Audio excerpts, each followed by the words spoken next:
မင်္ဂလာပါရှင်ဒါကျမရဲ့ဒိန်းချင်လုံမီပဲဖြစ်ပါတယ်ဒါဒုတိယကြိမ်ပေါ့နော်နွားနို့တပူးရဲ့ဒိန်းချင်နဲ့ရောပြီးတော့တောက်မှာဖြစ်ပါတယ်ပေါ့နော်ဒါနွားနို့ကိုအရင်ကြိုထားရမှာဖြစ်ပါတယ်ဒါမီးအေးလေးနဲ့ပေါ့နော်ကြိုပေးရမှာဖြစ်ပါတယ်ရှင်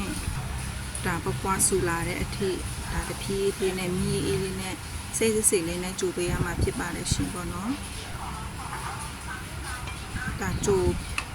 ပြီးဆိုလို့စင်ပေါ့နော်ဒါအေးခံရမယ်ဒါမလိုက်ထွက်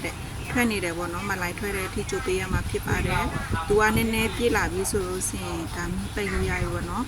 အေးခံထားလို့ရပြီပေါ့နော်ဒါခါနွေးလေးအေးခံထားတယ်ဆိုတာပေါ့နော်တိတ်ပြီးတော့မပေးအေးနဲ့ပေါ့ခါနွေးလေးဆိုရင်ရပြီပေါ့နော်ဒါဒိန်းချင်နဲ့ရောထည့်လို့ရပြီပေါ့နော်ဒါအေးခံတာပြီးဆိုတော့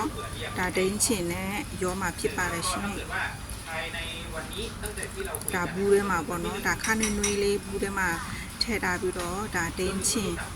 အကလုံးမထည့်လို့စင်လည်းရတယ်ပေါ့နော်ဒါနှစ်စုံသုံးစုံတော့ဘာဖြစ်လဲဆိုတော့ဒါ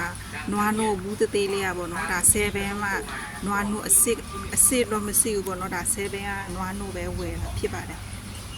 နော်နောက်ပြီးတော့ဒါအေးခံထားပြီးတော့အမြုပ်ရှိတဲ့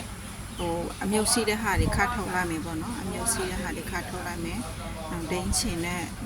3စုံလောက်ဆိုရင်ရပြီပေါ့နော်တိတ်ပြီးတော့မတင်ရနဲ့အဲ့ဒါကိုတညခံထားမယ်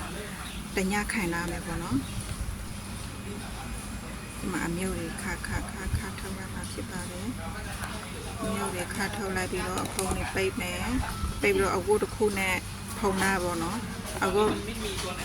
တစ်ခုနဲ့အုပ်ထားပြီးတော့ဒါတညလေလုံတဲ့နေရာမှာထားပေးရမှာဖြစ်ပါတယ်ရှင်ပေါ့နော်